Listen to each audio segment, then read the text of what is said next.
Hello and welcome to Tailored Acres. I'm Taylor and I am a home gardener in Wisconsin Zone 4B, and today I'm going to be harvesting my garlic and showing you my curing process.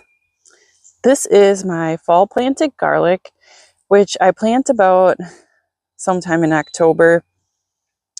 I plant mine about 4 to 6 inches deep, and I think they're about 6 inches apart.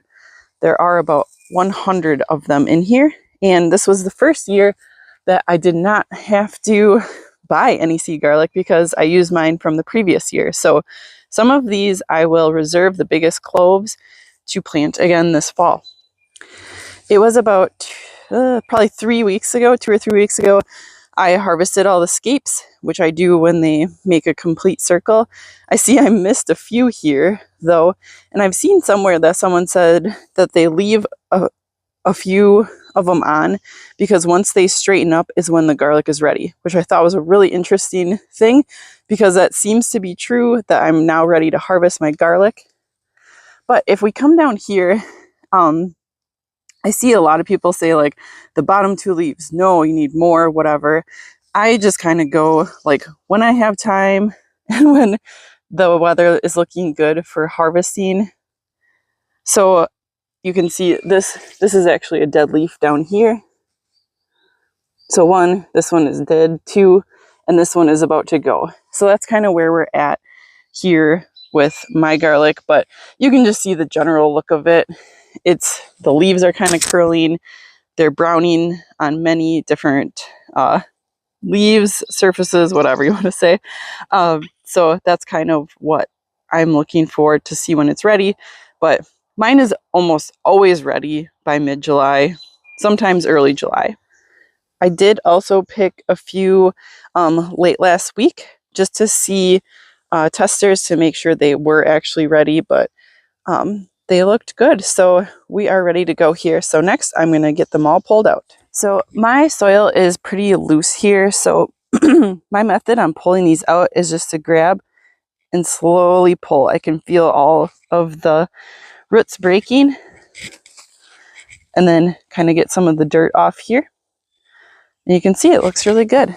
So just firmly pull. Nice big one.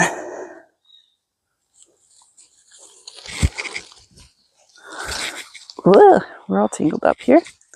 One more, and then we'll speed it up. There we go. So this is what we've got so far. They look really good.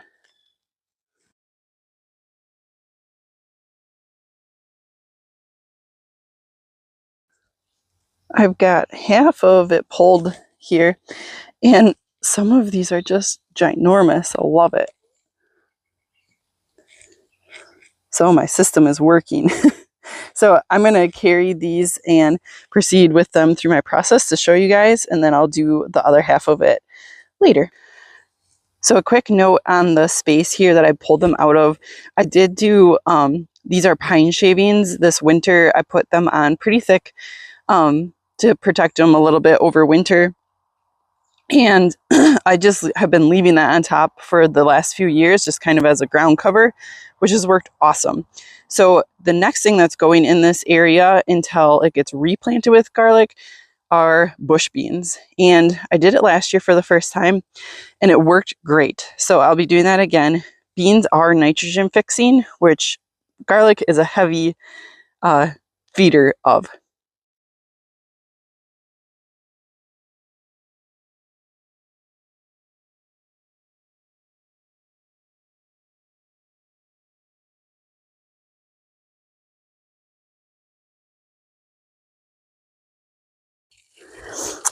My next step here is I'm just going to take my hose and rinse these all off.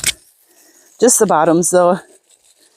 We don't really want any dirt in here because this is going to be how they're stored now after curing, is the cleanliness you get them in this step. So I'm going to spray them all off. Oh my gosh, these look so good. Okay, then I'm just going to flip them all over here. Get the back sides. So getting them nice and clean in this step will also keep your area that you're curing it cleaner as well. There we go. I'm going to let the water run off these a little bit more while I go and show you where I'm going to put them to cure.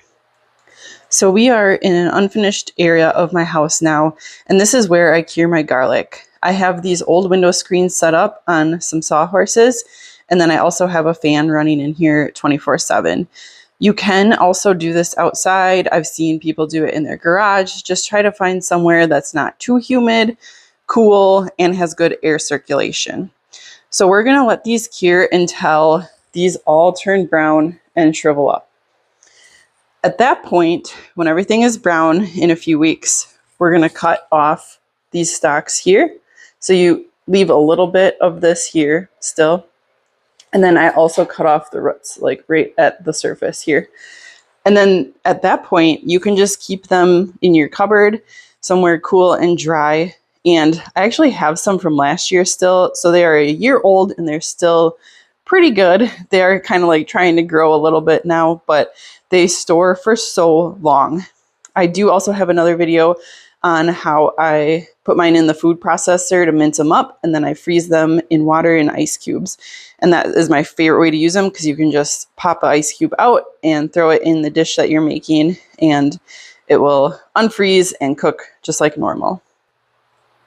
This is what they look like all laid out on the screen here. So you want to make sure that each one has its own little space of air. It is okay to layer them like I have it here. Just make sure that they're on top. And I usually don't worry about like rotating them or anything. They've been just fine. And that's how I harvest and cure my garlic. If you guys have any questions, please drop them in the comments. Thanks for joining, and I hope this was helpful.